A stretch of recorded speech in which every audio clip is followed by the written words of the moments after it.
Good morning, and we'll begin with the opening the Dharma verse that's in the chat.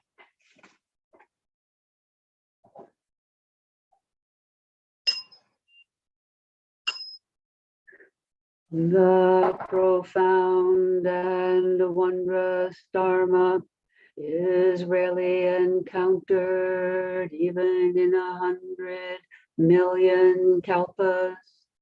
Having it to hear, accept, and maintain, may I taste the truth of the Tathagata's words.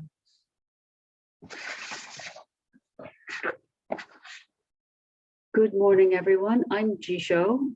Welcome to Stone Creek and the first day of Ango. I see some pretty new faces, or newish to the screen. Jody, Andrew, and old friends, Janai and Eric. So it's quite a nice mix of people. The theme of our Ango is interbeing, and I want to start with the roots.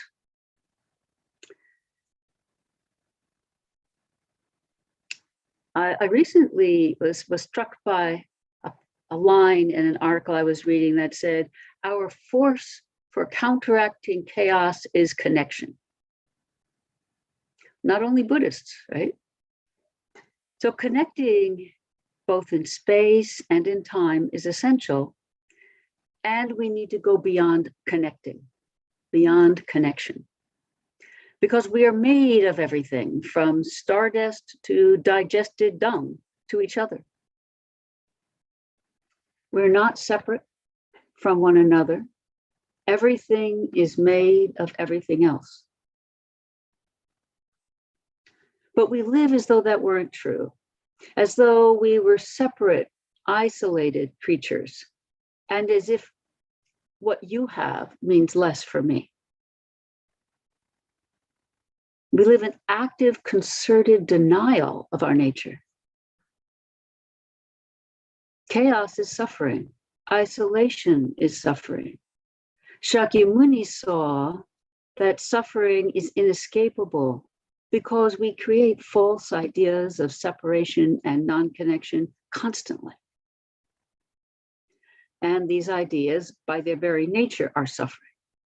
So every idea we have about separation and isolation is itself suffering. All our beliefs in our permanence, all our clinging to what can't be clung to, all of it is suffering.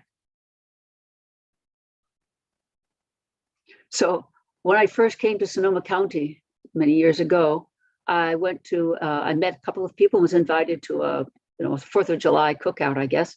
And not knowing people, I was sitting quietly on a bench, enjoying watching people coming and going. And two women marched up to me with great purpose and said, the thing I don't like about Buddhism is it's nothing but suffering. All you talk about is suffering, and marched away. And I just had a dropped jaw. I had really nothing to say at that point. So I started thinking about what I mean by that, what I say. Why do we talk about suffering? Well, we talk about suffering because we have it, and denying it is not just foolish, it's devastating. So the Buddha Dharma is a program of seeing how things really are, which requires close attention to our false ideas. You can't get around them, get past them. You kind of have to see them and go through them. And it's living in accord with how things really are, as opposed to how we think they are in our brains. So to live in terms of this truth, the Buddha Dharma says, is a path toward freedom from our deluded ideas and their attendant suffering. So this is a kind of short and sweet as a concept, seeing how things really are, paying attention to our ideas of how they aren't, living in terms of this truth is the path of freedom. Short and sweet, but the work of a whole lifetime. So Buddhism has been trying to explain and describe and show and practice how are things really for now 2,500 years.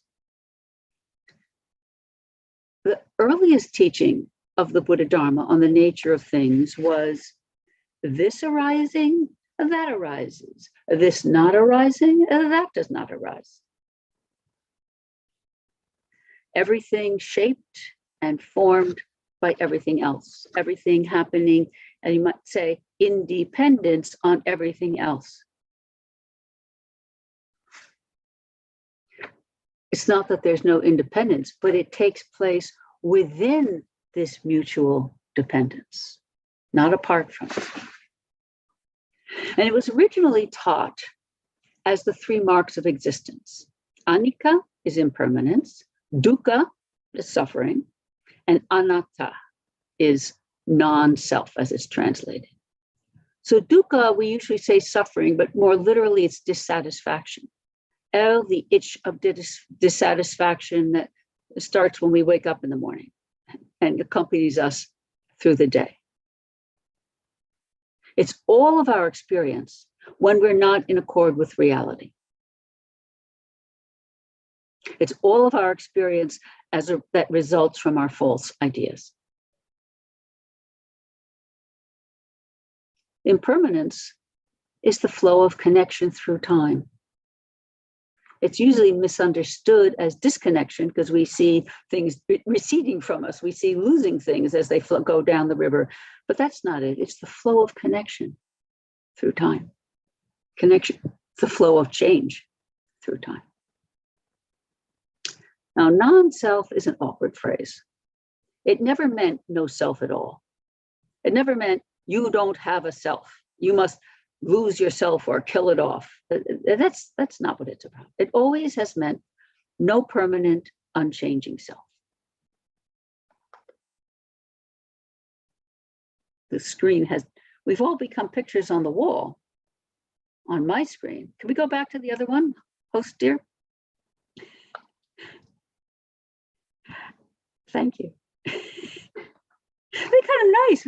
It's a little bit like being in the Zendo. It's a little more virtual Zendo. Each of us is at least a frame on the wall of an actual virtual Zendo. We're getting more and more virtual as we go.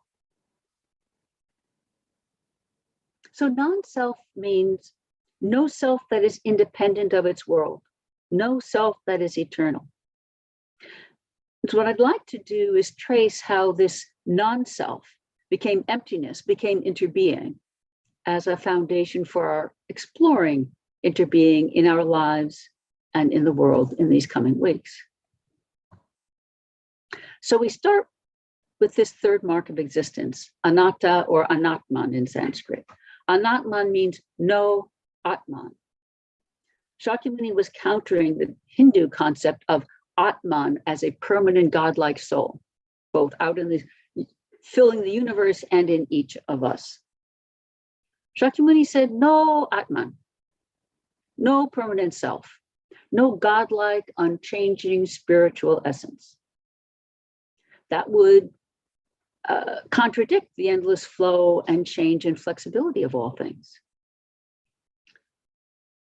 A permanent soul or self is a comforting idea, but it doesn't fit from what we know from science. And it isn't really a free pass because it creates a whole host of other problems. Rather, the self we have, flexible, changing, growing, a natural aspect of living and dying. So it helps us when we come to explore dying as well as living. And a self that is not a prison cell and not a tower with a moat, but flexible, interwoven with all of reality. A self that is endlessly changing and creative.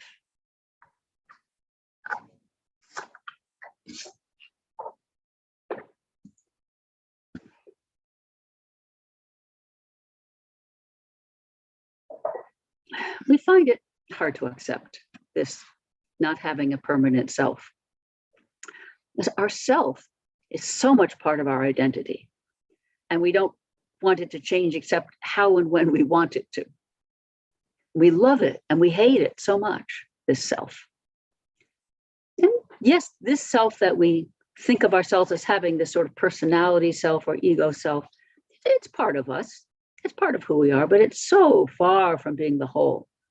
It's not, the ego doesn't like this, but don't tell the ego, it's not the main thing that's happening. We are our bodies, our minds, our hearts. We are the past, the possible futures, and the possible past, since we're reinventing that too all the time. We are our marriages, our friends, our children, our values, our practice. We are our society. We are our planet. It's a lot better. You lose a little not having a permanent self, but you gain a lot more, really. All of these are who we are, and none are our own. It's this ownership business is a lot of what gets us into so much trouble.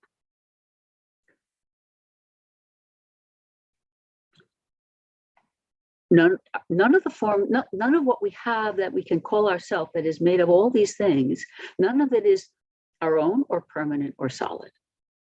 And we would be strangled or paralyzed if we were solid.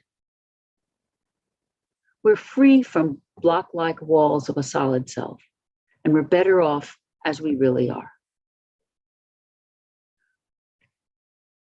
So this freedom from a permanent self-nature that developed in our early centuries of Buddhism naturally led to the idea of shunyata, another one of our not so favorite words for the most part, emptiness. Just means being empty of permanent selfness.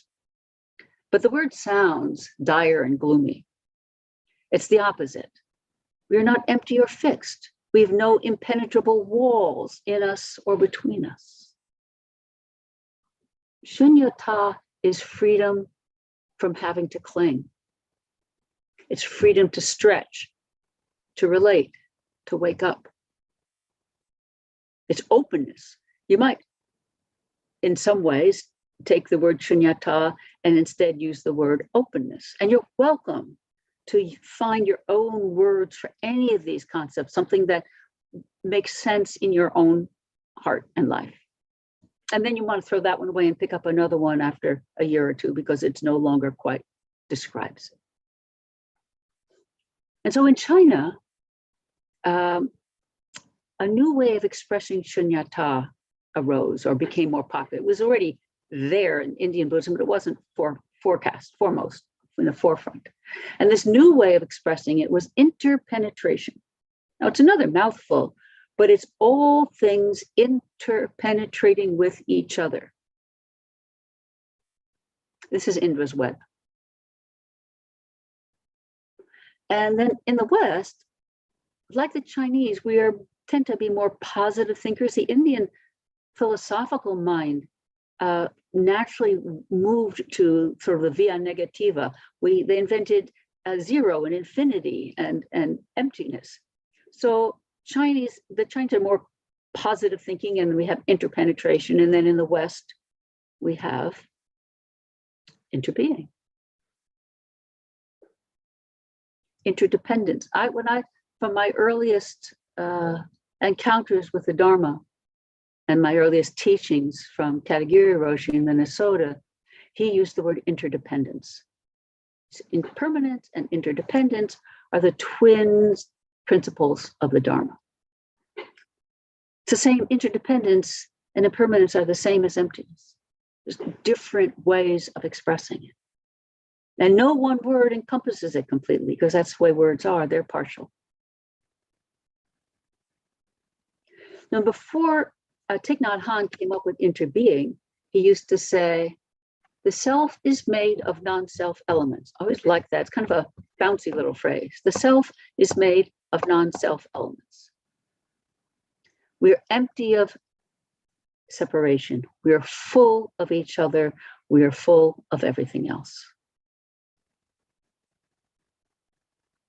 So emptiness is the ground of being replete.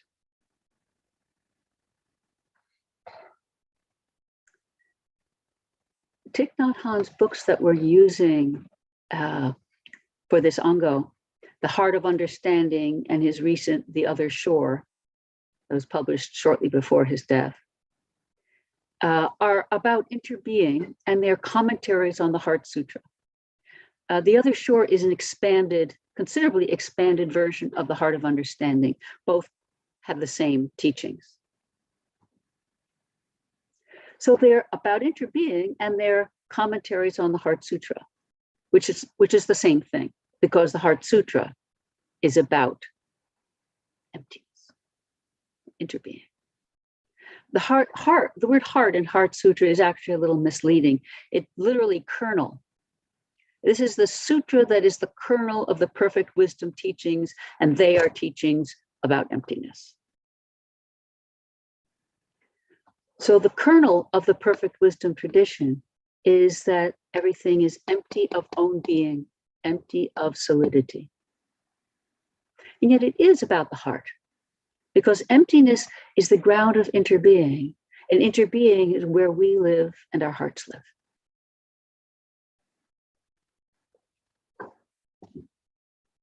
So the kernel of the Heart Sutra is form is no other than emptiness. Emptiness is no other than form. You could see an equal sign between form and emptiness. Form equals emptiness. Or if you know a little math, it's an identity sign. 3 parallel lines between form and emptiness, stronger than equal. The words form and emptiness sound like opposites, but that's just the trap of words. Words have to partialize things. They have an edge around them so that you can make sense of them, but then you can string them together and get a wider meaning. Form and emptiness are completely congruent. You can overlay one over the other, and they match up perfectly. Form is emptiness. Emptiness is form. They're seeing the one reality from 2 perspectives, but each is actually trying to describe the whole. So form is emptiness. Emptiness is form. It's not so hard to see that form is empty. Forms are empty of own being. They're made of non-self elements. It's a little harder to make sense of how emptiness is form. But for me, it was decades harder, I must admit. There is no abstract cloud of emptiness floating mysteriously in the sky. Emptiness may be hard to understand, but it's not mysterious. It's just deep and counter to our learned way of thinking, counter to our words. If you draw a circle around the whole equation, around form and emptiness, this inclusive circle is interbeing. Form is interbeing, emptiness is interbeing, form is emptiness is interbeing. The inclusive whole is coherent. It's not divided into parts, that things are or things aren't. And so emptiness is form. Emptiness is all the forms. Each form is empty of being solid, and emptiness is all of them. Emptiness doesn't exist apart from all the empty things, all the things empty of separate existence. Emptiness just means all things as they are, empty of separate existence.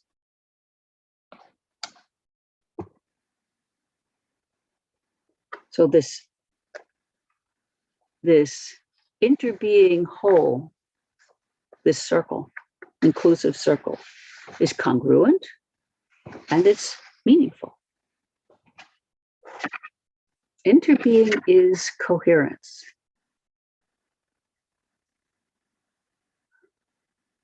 One of the first thing that attracted me to the Dharma was Zazen, just sitting. I didn't find it easy, but I knew I didn't have to know a lot to do it. So I kept doing it. But life did not feel coherent to me at all for about the first 35 years, I would say. So I was essentially on a search for coherence. And that is what I found in the Dharma, a coherent vision of the world and of life and of ourselves individually as form, as emptiness, as interbeing. But we're all of us in a search for coherence and meaning, but the kind of self we usually think of having is a false coherence.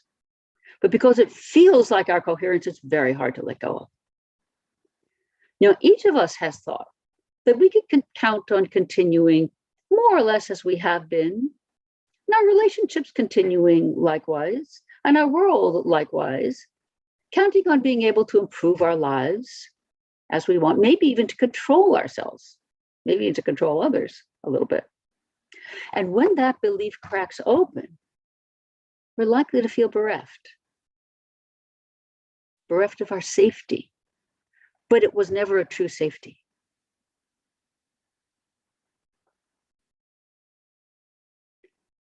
We have a visceral sense of, as little beings that we are, of the ground under our feet as being solid, and then we are solid when we are in contact with this ground. Then there's an earthquake, or a fire, or a flood, or we trip, or mud. The earth is not solid in a way that you can count on it continuing. And you especially, and I, are not solid in a way that we can count on continuing. We are far more interesting than that. And messy, to be said. So losing the false, controlling permanent self, we gain the world as it really is. We gain coherence, belonging together, and a true self.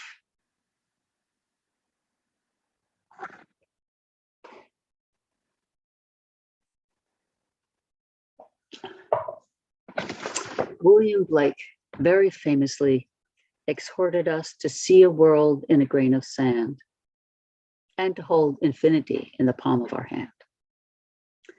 So to see the world in a grain of sand, Blake did not mean, oh, in this one exceptional grain of sand, now that's the world, a world.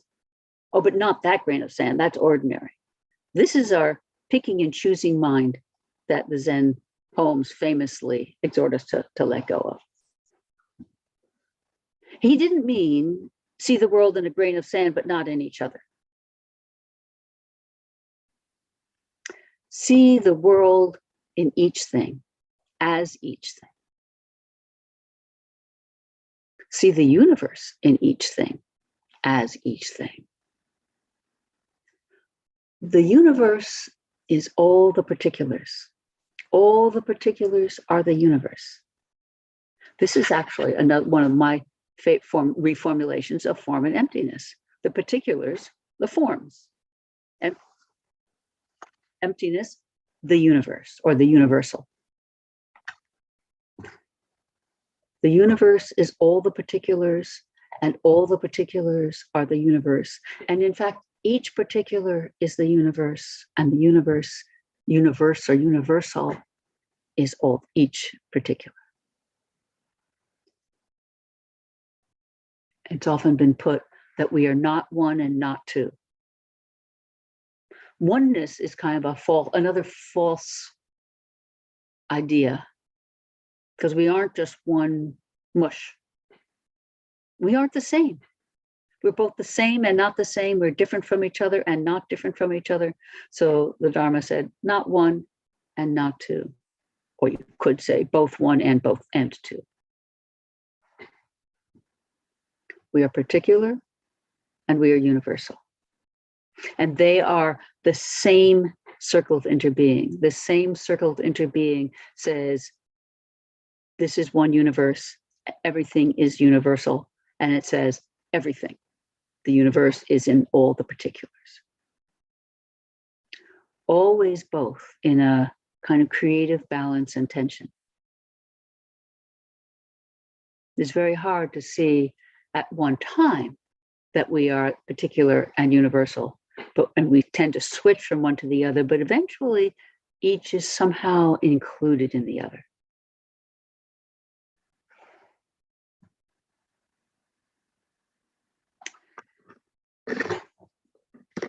I don't know of any other teaching or religion that is so completely integrated. And what I mean by completely integrated is that the Buddha Dharma is, in a sense, a program of first, what is really so, and second, how to act in accord with how things really are. It's not just a philosophy of how the world is, and it's not just a set of moral teachings, sort of just created, humanly created. The moral teachings are humanly created on the foundation of this reality, emerging naturally from this foundation, so that our natural and moral universes are once again not separate, not two, congruent.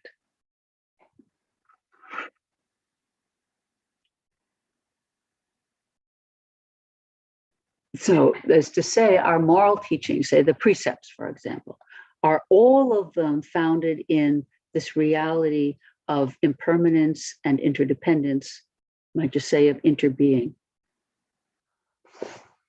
That's why karma in the Buddhist tradition says all your actions matter, all your actions have impacts on other beings, on the world, and everyone else and every other animal or plant or star does has impact on you.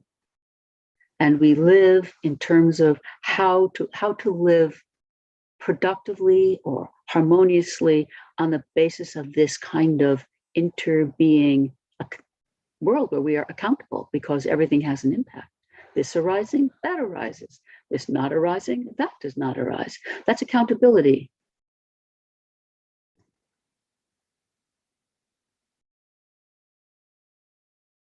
But that doesn't mean, of course, that there are 10 precepts or 16 precepts. There are 3 and 5 and 10 and 16 and 50 or 52 and 315. There isn't one absolute set. But each precept or each moral value arises out of this world of interbeing and mutual accountability. Everything depends on everything else, and everything is made of everything else. And no one word completely covers this. You might say impermanence / interdependence / emptiness / interbeing, but that's a mouthful. So interbeing will do just fine. It's short, it's memorable, but it contains worlds. Interbeing is made of all the other words and all the other qualities in the universe.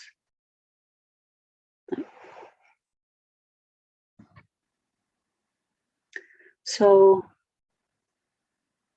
how does letting go of a theoretically graspable solidity and permanence, and instead embracing a coherent, flowing world of interdependent interbeing support, how does this support us?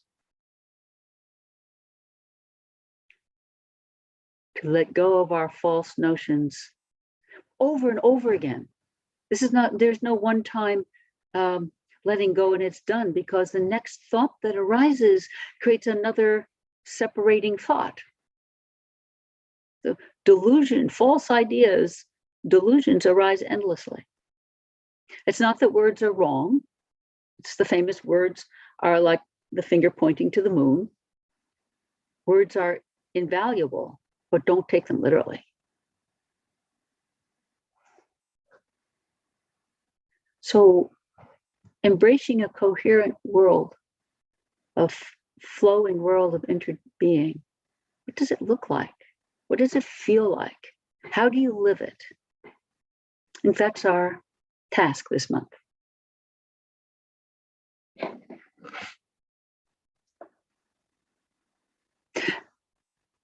And we have to remember as we go through this that every answer is provisional. Each one of us is provisional. The answer we have is the best answer for today. But tomorrow's another day.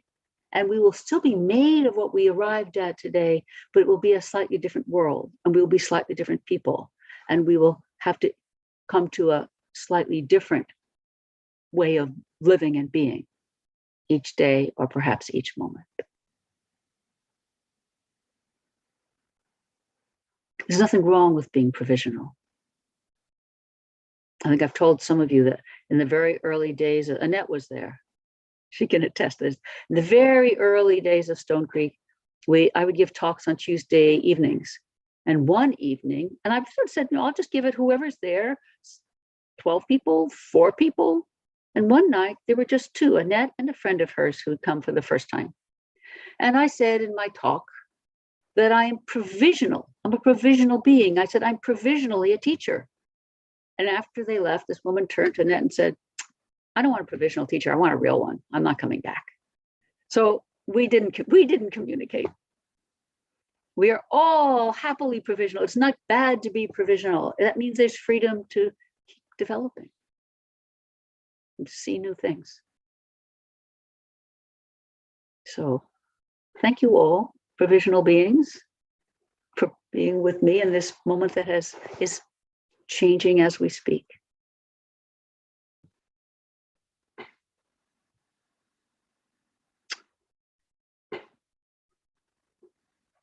Questions, comments, reflections are most welcome.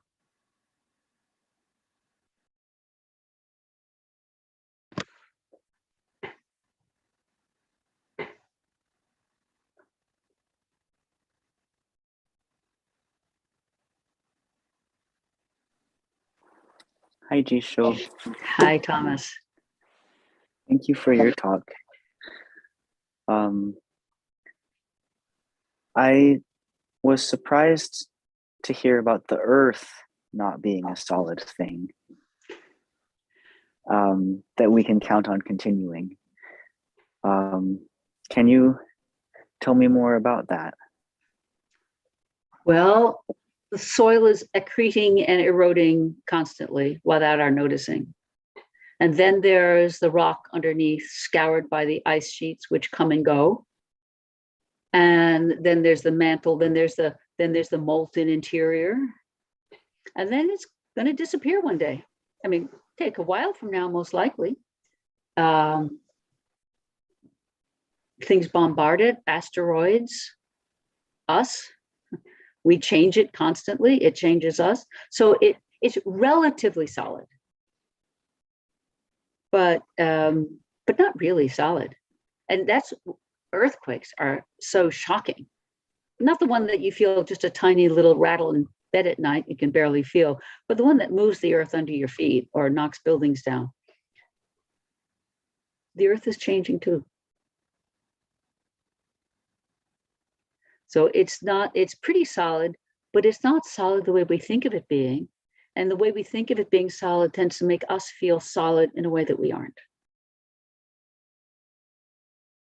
Mm-hmm. Interesting. I'll have to sit with that. I'm happy to think of it changing, because of course it's changing. Interesting. Well, thank you, Jisho.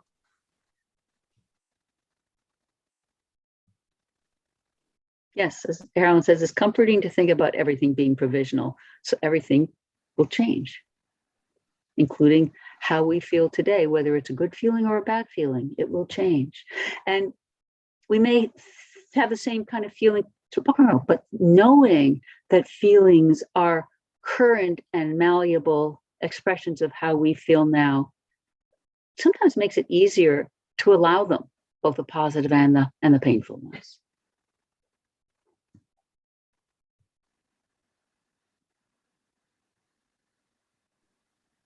Jisho, thank you. Lovely. Your words. I just need them all the time. You said in the beginning, you started out, you said the Buddha Dharma is a program, or you put that in there.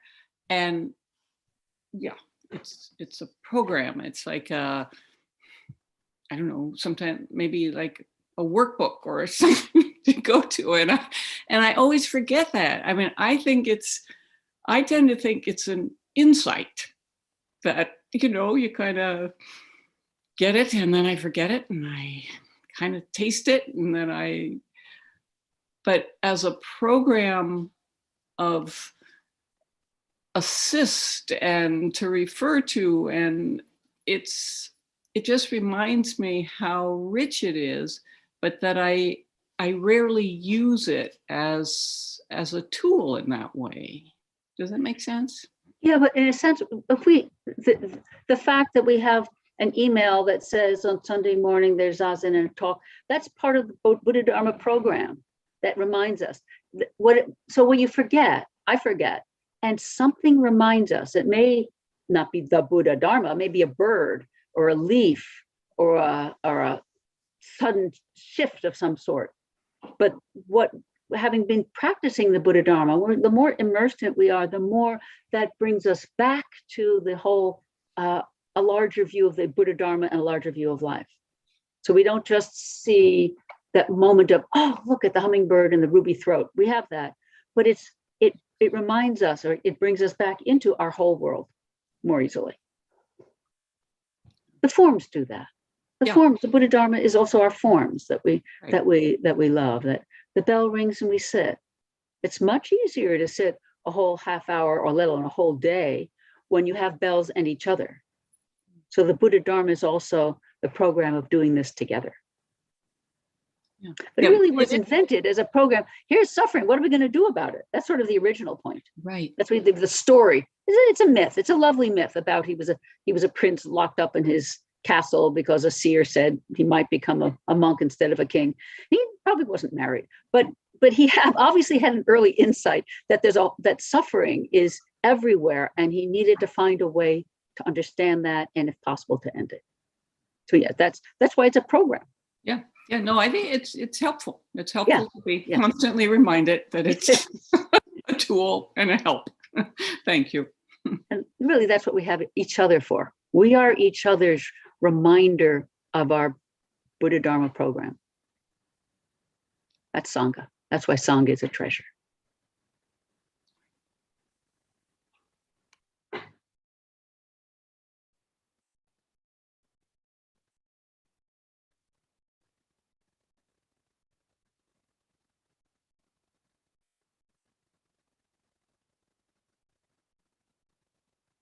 No, in a way, that's when you said program was a new word or a new perspective.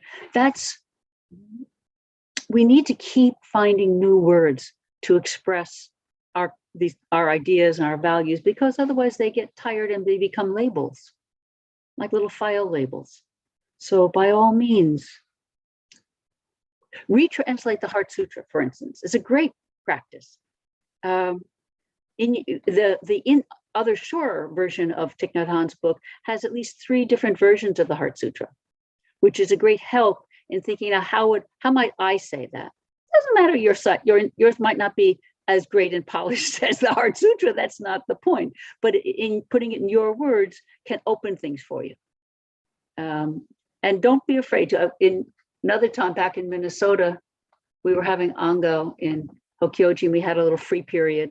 Or maybe it was a free afternoon. And sometime we were talking. On the rare occasions we talked. We were sitting around a picnic table. And a friend of mine had come to this Ango who had never done anything like this before. And she said earnestly, I've been she was a writer. I've been retranslating the Heart Sutra so that I could understand it. And there was an audible gasp. And everyone sort of stopped stunned. Because putting it in your own words, oh, what a terrible thing to do. How presumptuous. It's not at all. It's part of digesting. It's part of the fun of digesting.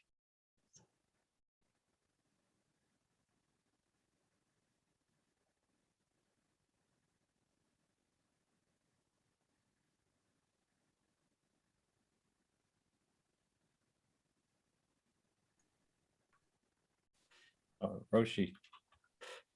Rob. Hello. Hi there. Now I have the microphone closer. Since there was a little period of silence, I figured I'd share what I typed into the chat, which is that I appreciated that this talk in a very simple and subtle way was essentially the whole Buddha Dharma in a